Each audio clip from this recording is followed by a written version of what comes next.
Hello दोस्तों, welcome to PW only IAS. Date है आज की 31 मार्च 2023 एंड आप सभी का स्वागत है आज के प्रीलिम बूस्टर न्यूज़ डिस्कशन के अंदर। आज की आप न्यूज़पेपर देख सकते हो। जैसे यहाँ पर सबसे पहले आप इंडियन एक्सप्रेस हो गया, ठीक है। कुछ बहुत इंपॉर्टेंट आर्टिकल्स हैं यहाँ पे, तो इन सभी को हम डिस्कस करेंगे। उसी तरह से द हिंदू के अंदर भी, जैसे फॉर एग्जांपल आज से आईपीएल स्टार्ट हो रहा है, ठीक है। एंड साथ ही साथ एक रेयर डिजीजेस आप जानते हो ना, जिनका एक तरह से वो वाली डिजीजेस जहां पर बहुत कम लोगों को वो डिजीज होती है, बट उनका जो इलाज होता है वो भी अवेलेबल नहीं होता। तो उनके कॉस्ट को, जैसे मान लो ना कि कोई बीमारी है, वो बीमारी बहुत कम लोगों को है। अब इस वजह से क्या होता है, उसकी जो मेडिसिन होती है, उसकी जो दवाई होती है, वो बड़ी महंगी आती है। तो यहाँ पर हमारी गवर्नमेंट ने क्या किया है ना, उनके ऊपर कस्टम ड्यूटी से हटा दी गई है। तो इससे क्या होगा, आपको जो दवाइयां हैं, अगर किसी पर्सन को रेयर डिजीज है तो उसको दवाई कम रेट के ऊपर मिल पाएगी। यहाँ पर कॉस्ट को कम करने के लिए ऐसा एक्शन लिया गया है, ठीक है ना। आगे चलेंगे, पर उससे पहले मैं छोटा सा आपको बता दूं, जैसा कि आप सभी जानते ही हो कि प्रीलिम्स को ध्यान में रखते हुए हमारी टीम की तरफ से कुछ इंपॉर्टेंट इनिशिएटिव्स हैं, जहां पर जीएस पेपर 1 डिस्कस करते हैं हम रोज शाम को, मंडे वेंसडे फ्राइडे। उसी तरह से सी सेट डिस्कशन होती है ट्यूसडे थर्सडे सैटरडे। कल हमने डिस्कशन करी थी विद रिगार्ड्स टू जो हमारा कैलेंडर का टॉपिक है। तो जिन स्टूडेंट्स ने कैलेंडर का टॉपिक नहीं देखा है उसको जाके देख सकते हैं, क्योंकि काफी इंपॉर्टेंट यहाँ पे डिस्कशन थी और हर साल यहाँ से एक क्वेश्चन डेफिनेटली हमें देखने को मिला ही है। आगे बढ़े इससे पहले मैं छोटा सा बता दूं, जो स्टूडेंट्स 2024 के लिए तैयार कर रहे हैं, तो 2024 के स्टूडेंट्स के लिए हमारा जो फाउंडेशन कोर्स है वो यहाँ पर आप ज्वाइन कर सकते हैं। ये बहुत ही इफेक्टिव है, क्योंकि यहाँ पर ये जो बहुत ही innovative model, that is CTR model, class test revision plus साथ में ही इवेल्युएशन जो कंपोनेंट है ना, उसके थ्रू इस पर्टिकुलर मॉडल को बनाया गया है, जो कि यूपीएससी की चेंजिंग डिमांड्स के हिसाब से आप सभी को बिल्कुल एग्जाम रेडी करता है। तो क्लास भी हो रही है, टेस्टिंग भी है, रेगुलरली रिवीजन भी साथ साथ होती जा रही है, प्रॉपर इवेल्युएशन भी है। कुछ गड़बड़ कर रहे हो तो आपको वहां पे ठीक भी कर दिया जाएगा। तो इस तरह से आप नोटिस कर रहे हो कि आपको बिल्कुल जो चेंजिंग सिलेबस है, चेंजिंग पैटर्न है, उसके हिसाब से बिल्कुल अलाइन करने की यहाँ पे हमारी कोशिश है। अगर आपके कोई भी डाउट्स है इस चीज के रिगार्डिंग, तो आप हमारी टीम को इस नंबर पे कांटेक्ट कर सकते हो एंड अपने डाउट्स को अच्छे से रिजॉल्व करवा सकते हो। अब जैसा कि कल मैंने आपको होमवर्क दिया था काटसा के बारे में, तो एक बार काटसा समझ लेते हैं क्या होता है। देखो, काटसा की जब मैं बात करता हूँ ना, तो काटसा की फुल फॉर्म है countering America's adversaries through sanction act. कहने का मीनिंग क्या है, देखो ये दरअसल में जो एक्ट है ना, ये यूएसए का है। अब उसमें ना उन्होंने क्या किया है, जैसे फॉर एग्जांपल उन्होंने बात करी है 3 कंट्रीज की। कौन सी 3 कंट्रीज की? एक हो गया रशिया, एक इन्होंने बात करी है नॉर्थ कोरिया की, एक हो गया है ईरान। अगर कोई भी कंट्री इन पर्टिकुलर 3 कंट्रीज के साथ बहुत ही एंगेजमेंट करती है, बहुत डीप एंगेजमेंट करती है, तो उसके ऊपर क्या यूज किया जा सकता है, कुछ तरह के, जैसे फॉर एग्जांपल आपके इकोनॉमिक सैंक्शन हो गए। तो मीनिंग दरअसल में यही है, अमेरिकन एडवर्सरी मतलब अमेरिका जो दुश्मन है उनको एक तरह से काउंटर करना, कैसे? सैंक्शंस के माध्यम से। तो ध्यान रखना यूएसए की बात हो रही है, एंड किस पर्पस के लिए है, ताकि रशिया, नॉर्थ कोरिया, ईरान, इनके साथ जो भी कंट्री कोई ना कोई डीप एंगेजमेंट करती है उसके थ्रू हम सैंक्शंस लगाएं उनके ऊपर, एंड उनको इनके साथ ट्रेड करने से या बाकी चीजें करने से रोके। जैसे फॉर एग्जांपल, ट्रेड नहीं बोलूंगा, रेदर देन एंगेजमेंट करने से रोके। जैसे फॉर एग्जांपल S-400 का आप एग्जांपल लो, ठीक है। जब टर्की ने S-400 को परचेज किया रशिया से, तो यूएसए ने टर्की के ऊपर कुछ तरह के सैंक्शंस लगा दिए। इंडिया के केस में भी ये बात चल रही थी कि इंडिया के ऊपर भी सैंक्शन लगाए जाएंगे, पर ऐसा एक्चुअल में हुआ नहीं, ठीक है। तो यूएस का जो वहां का हाउस ऑफ रिप्रेजेंटेटिव है ना, उन्होंने एक तरह का इंडिया को एग्जेम्पशन दे दिया था इसके रिगार्डिंग, राइट। तो ये काफी मुद्दा कई सालों से चलता जा रहा है कि इंडिया के ऊपर सैंक्शन लगेंगे नहीं लगेंगे, तो अभी तक तो ऐसा नहीं हुआ है, ठीक है। तो आई होप आप काटसा के बारे में अच्छे से समझ गए होंगे। अब सर कल के लिए क्या होमवर्क है? कल के लिए आपका होमवर्क रहेगा ओपन स्काईज ट्रीटी। ये बताओगे कि क्या है इसका मीनिंग, साथ में ही क्या इंडिया इसका मेंबर है, क्या चाइना इसका मेंबर है, क्या आज के टाइम पर यूएसए और रशिया मेंबर है या नहीं है। मैं आज के टाइम की बात कर रहा हूं, तो इसका मीनिंग आप सभी चीजों का मुझे नीचे कमेंट सेक्शन में बताओगे। साथ में प्रीवियस ईयर क्वेश्चन की बात करें, तो कल भी एक हिस्ट्री का क्वेश्चन डिस्कस करेंगे, दैट इज रिगार्डिंग जो सॉल्ट लॉ के रिगार्डिंग है। इसमें आप बताना कि कौन से किसने तंजौर कोस्ट के ऊपर इसको किया था, एंड अकॉर्डिंगली बाकियों ने कहां कहां पे किया था, वो भी आप मुझे नीचे कमेंट सेक्शन में बताओगे। अब चलते हैं आगे, हमारा टॉपिक है दैट इज चीतास।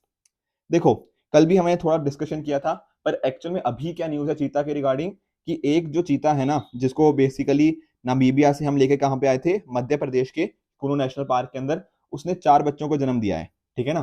तो यही न्यूज है। अब पूरा हमें चीता के बारे में जानना डेफिनेटली जरूरी है, इस बार के एग्जाम के लिए बहुत ही रेलिवेंट हो जाते हैं।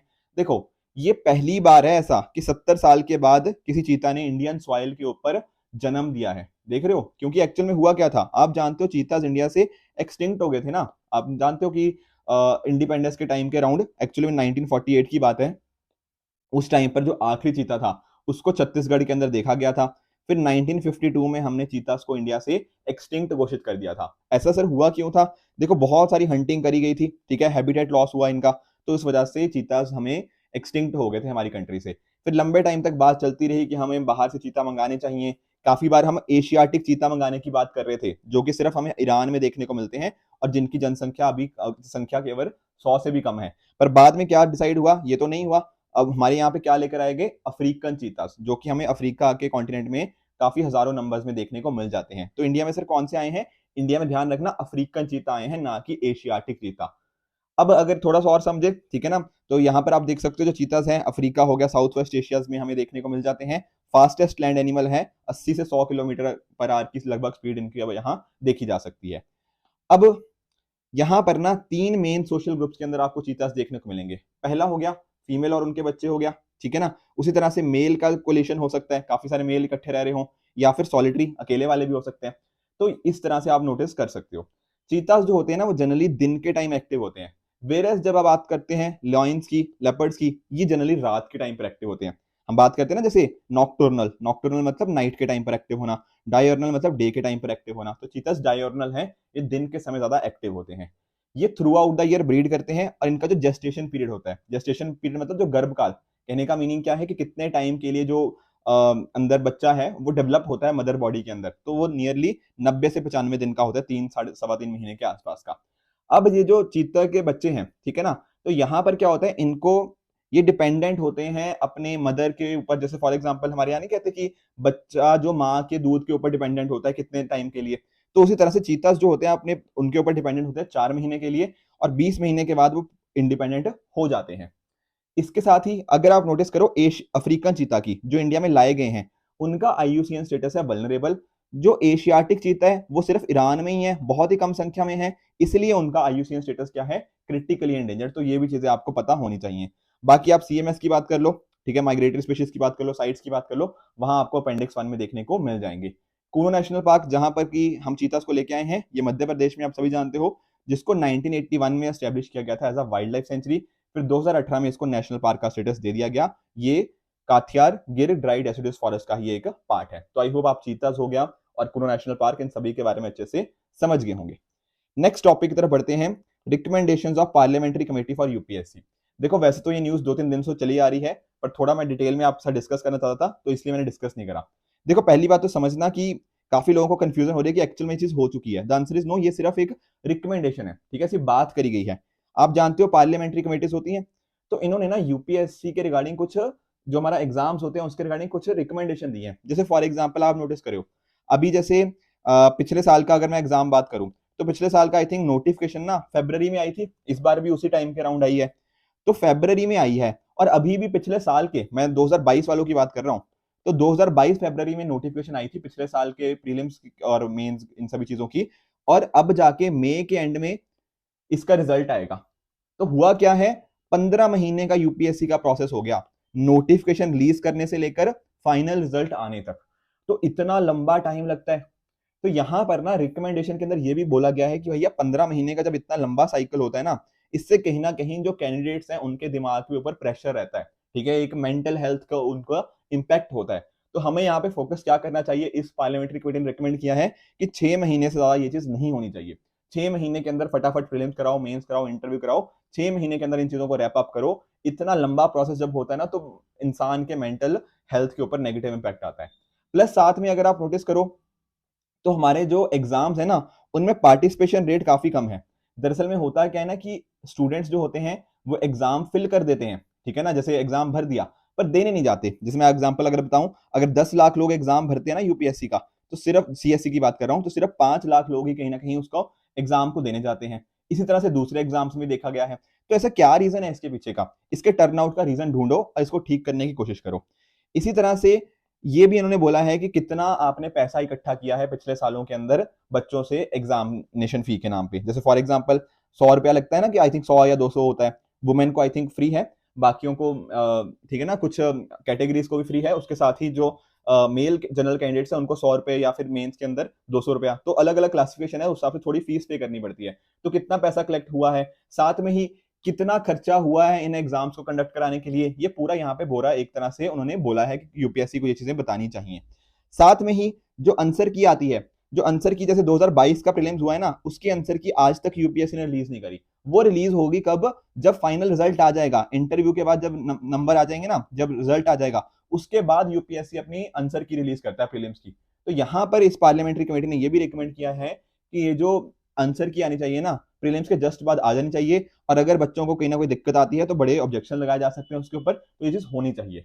इसके साथ ही इन्होंने ये भी बात करी है कि ये भी चेक करो कि जो इंग्लिश माध्यम के अंदर जो बच्चे हैं और जो हिंदी माध्यम के बच्चे हैं या rather I should say non English के माध्यम के बच्चे हैं, उनके बीच में क्या बराबर इक्वल अपॉर्चुनिटी उनको मिल रही है नहीं मिल रही। जो स्टूडेंट्स कहीं ना कहीं अर्बन एरिया से आते हैं, जो रूरल एरियाज के अंदर से आते हैं, क्या उनको बराबरी मिल रही है या नहीं मिल रही, या ऐसा तो नहीं है कि अर्बन एरियाज के स्टूडेंट्स ही कहीं ना कहीं सिलेक्ट होते जा रहे हैं और रूरल एरियाज वाले बहुत पीछे हो गए हैं। तो इक्वल अपॉर्चुनिटी दोनों को मिल रही है नहीं मिल रही, ये भी चीजें चेक करो।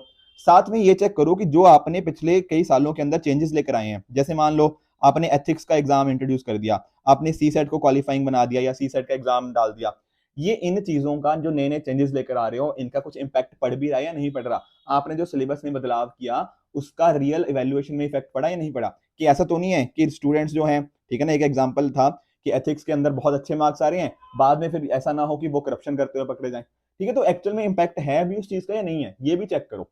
इसके अलावा ठीक है कि कितना स्टूडेंट से कहीं ना कहीं कलेक्ट करते रहो फीडबैक कि और क्या चीजें चाहिए इंप्रूवमेंट के लिए, ताकि ओवरऑल प्रोसेस की जो ट्रांसपेरेंसी है, जो फेयरनेस है, उसको थोड़ा और इंक्रीज किया जा पाए। ये सारी रिकमेंडेशन है, ध्यान में रखना। ऐसा हुआ नहीं है कुछ भी, ठीक है, ये 6 महीने का प्रोसेस ये हुआ नहीं है, ये केवल रिकमेंडेशन है। हो सकता है आने वाले टाइम में हो सकता है ना भी हो, ठीक है ना, तो केवल ये रिकमेंडेशन है। ठीक है सर, अगले टॉपिक की तरफ बढ़ते हैं, दैट इज इंटरचेंज फी। अब सर इंटरचेंज फी क्या है इसको समझते हैं। ये दरअसल में ना इसके रिगार्डिंग भी बहुत कंफ्यूजन है मार्केट में, तो उस कंफ्यूजन को भी हम क्लियर कर देंगे। NPCI, national payment corporation of India, इन्होंने इंटरचेंज फी इंट्रोड्यूस की है, कितनी, 1.1%। किसके ऊपर, मर्चेंट यूपीआई ट्रांजैक्शन के ऊपर, जो कि प्रीपीआई के द्वारा करी जाती है फ्रॉम अप्रैल 1, 2023, जिनकी वैल्यू 2000 से ऊपर होती है। सर कुछ भी समझ नहीं आया, फिक्र ना करो। देखो, आप लोग यूपीआई के थ्रू कभी किसी को पैसा भेजते हो? सर बिल्कुल। आप लोगों ने जैसे मान लो कोई खरीदने जाते हो, किसी भी शॉप में कुछ खरीदने जाते हो, तो आप यूपीआई से पेमेंट कर देते हो। अब यूपीआई से पेमेंट भी दो तरह से हो सकती है। एक तो भैया है जैसे आपका बैंक है, जैसे मैं आपका अपना खुद का बताता हूँ, मेरा पास आईसीआईसीआई बैंक है, ठीक है ना, और सामने वाले का कुछ और होगा बैंक।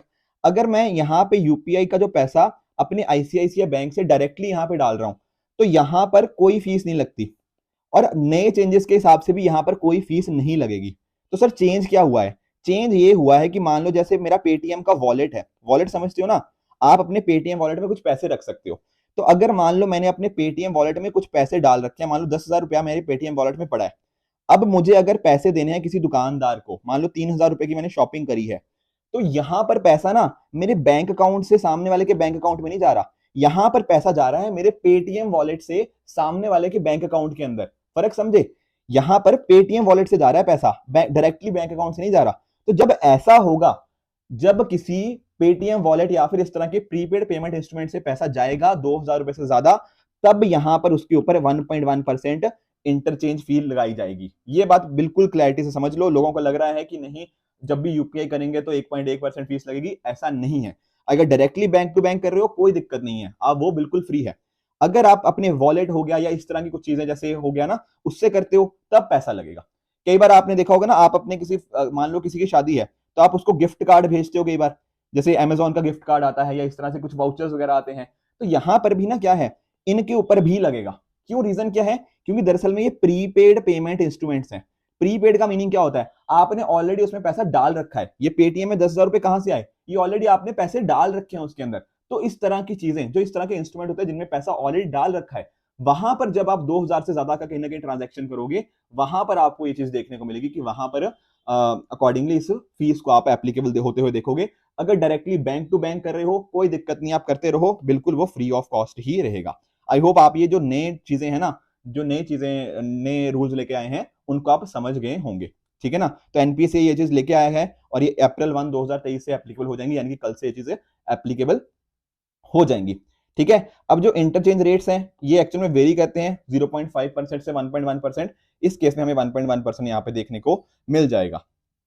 ठीक है, ये यहाँ पे मैंने लिख रखा है कि पीपीआई पेमेंट का मीनिंग क्या होता है। जो इंटरचेंज फी होती है जरा इसको समझ लेते हैं। दरअसल में है क्या ना, जो आपका रिसीवर बैंक है, ठीक है ना, वो क्या करता है, एक तरह की फीस चार्ज करता है। क्योंकि आप देखो बीच में क्या हुआ, एक तरह की प्रोसेसिंग हुई है ना, जब कोई भी ट्रांजैक्शन हुआ तो ट्रांजैक्शन की प्रोसेसिंग हुई है, तो प्रोसेसिंग के लिए एक तरह की फीस ली जाती है, उसको बोलते हैं इंटरचेंज फी। तो ये फी चार्ज कौन करता है, आपका जो रिसीवर बैंक, जो पेटीएम या फिर जो पेमेंट सर्विस जो प्रोवाइडर करता है, किसको करेगा, मर्चेंट को। तो मर्चेंट को अकॉर्डिंगली चीज देनी पड़ेगी, ठीक है ना। और ये जो पीपीआई ओनर है वो अकॉर्डिंगली इसको रिसीव कर लेगा।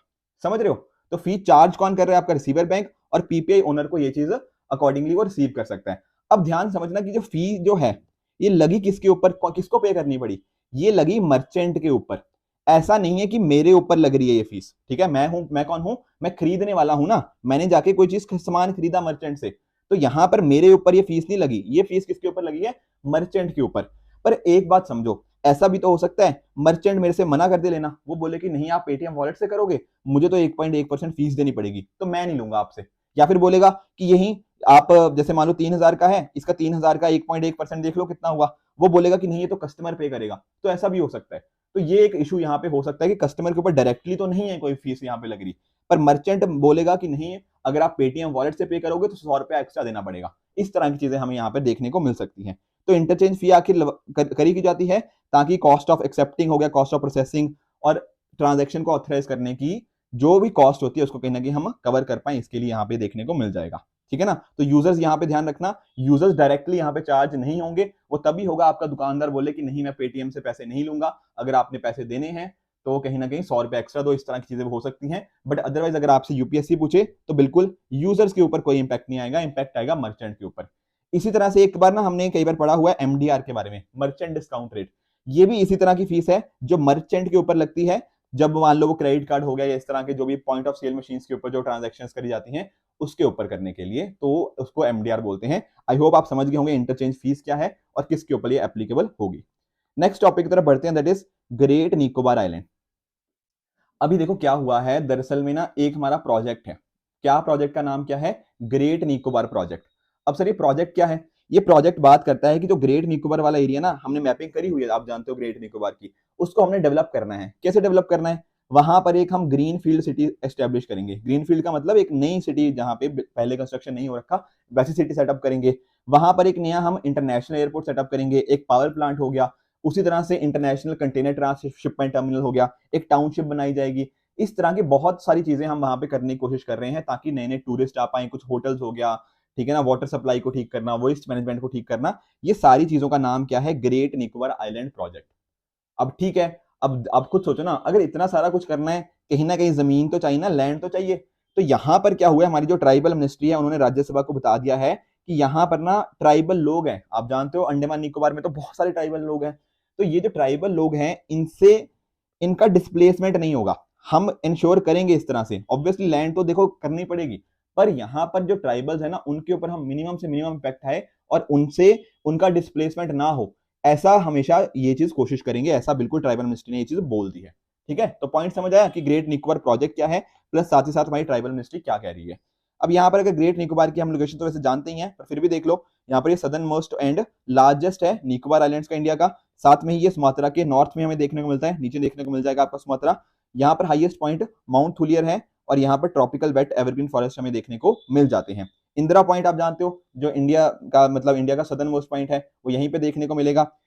यहाँ पर इस पर्टिकुलर ग्रेट निकोबार आइलैंड की एक बहुत ही फेमस स्पीशीज है, that is leatherback sea turtle, इसको भी आप याद में रखिएगा। साथ में ही शॉम्पेन हो गया, निकोबारी ट्राइबल पीपल आपको यहाँ पे देखने को मिल जाएंगे। कुछ इंपॉर्टेंट यहाँ पे नेशनल पार्क्स हैं, जैसे गिलाथिया बे नेशनल पार्क हो गया, कैम्बल बे नेशनल पार्क हो गया, तो दो इंपॉर्टेंट नेशनल पार्क्स, और साथ ही साथ एक biosphere reserve that is great Nicobarese biosphere reserve आपको यहाँ पे देखने को मिल जाएगा। तो ये कुछ एडिशनल इन्फॉर्मेशन थी रिगार्डिंग ग्रेट निकोबार जो हमें अच्छे से पता होनी चाहिए। नेक्स्ट छोटा सा टॉपिक है हमारा एक्सोस्टोमा धृतियाए।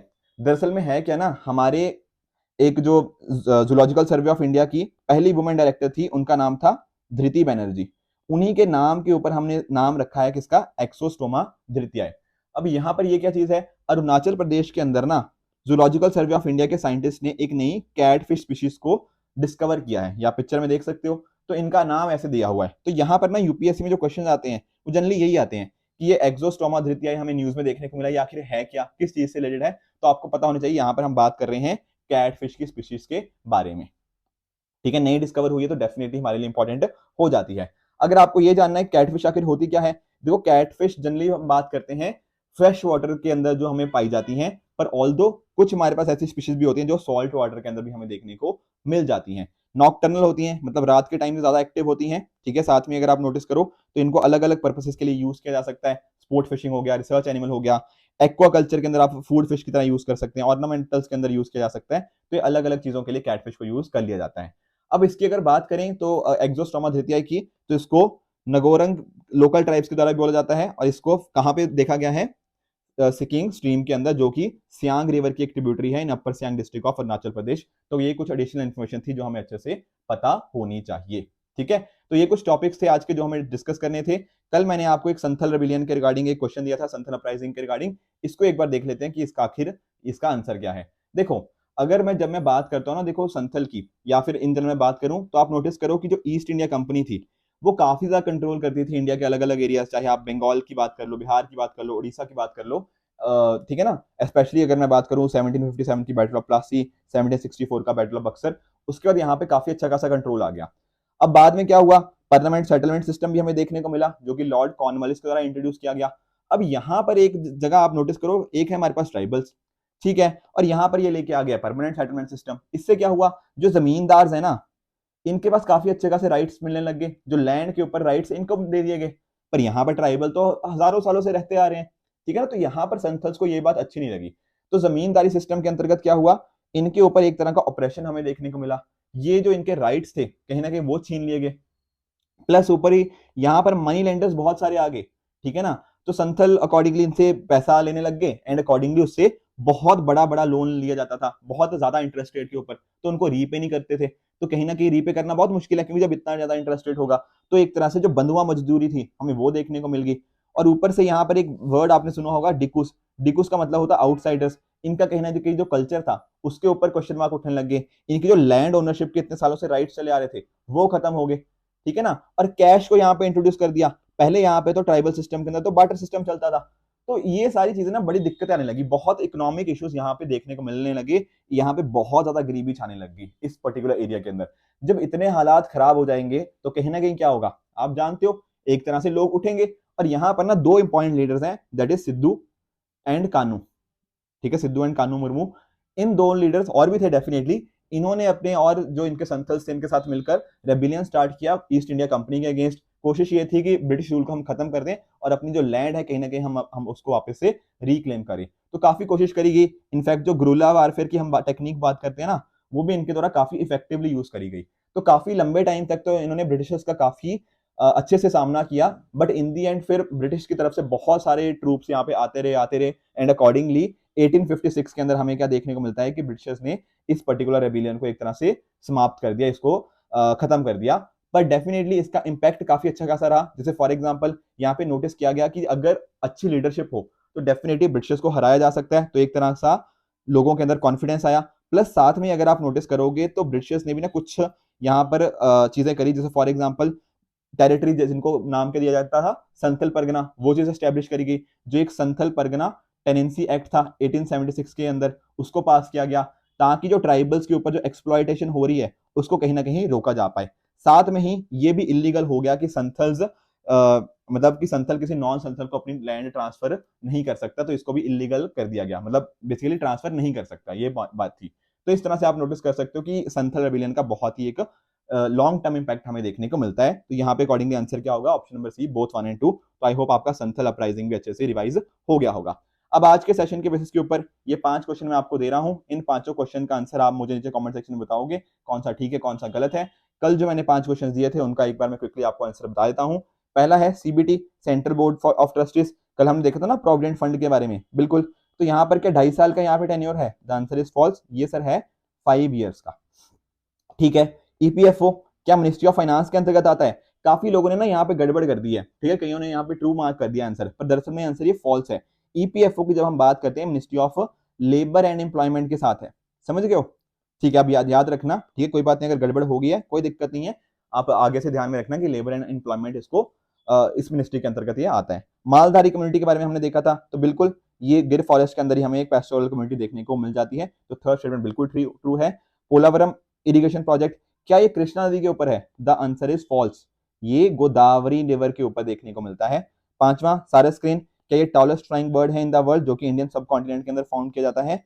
ये बात यहाँ पर बिल्कुल ट्रू है। तो इस तरह से आपने नोटिस किया कौन से ट्रू थे कौन से फॉल्स थे। इसी तरह से इन पांचों क्वेश्चंस का आंसर प्लस जो एक हिस्ट्री का प्रीवियस ईयर क्वेश्चन मैंने आपको दिया है, एंड साथ ही साथ में उसके मैंने जो आपके साथ जो ओपन स्काई स्टेटस के रिगार्डिंग क्वेश्चन पूछा है, इन सभी क्वेश्चन का आंसर आप मुझे कमेंट सेक्शन में बताओगे कौन सा सही है कौन सा गलत है। एंड साथ में अगर आपको इस लेक्चर की पीडीएफ चाहिए तो आप my Telegram channel only as nothing else पे जाके इसकी पीडीएफ को एक्सेस कर सकते हो एंड अपनी प्रिपरेशन को और भी बेहतर बना सकते हो। ठीक है फ्रेंड्स, तो आई होप आपको आज का सेशन अच्छे से समझ आया होगा। इसी तरह से आप भी अपने एंड पे हार्ड वर्क करते रहिए। Good bye and good luck.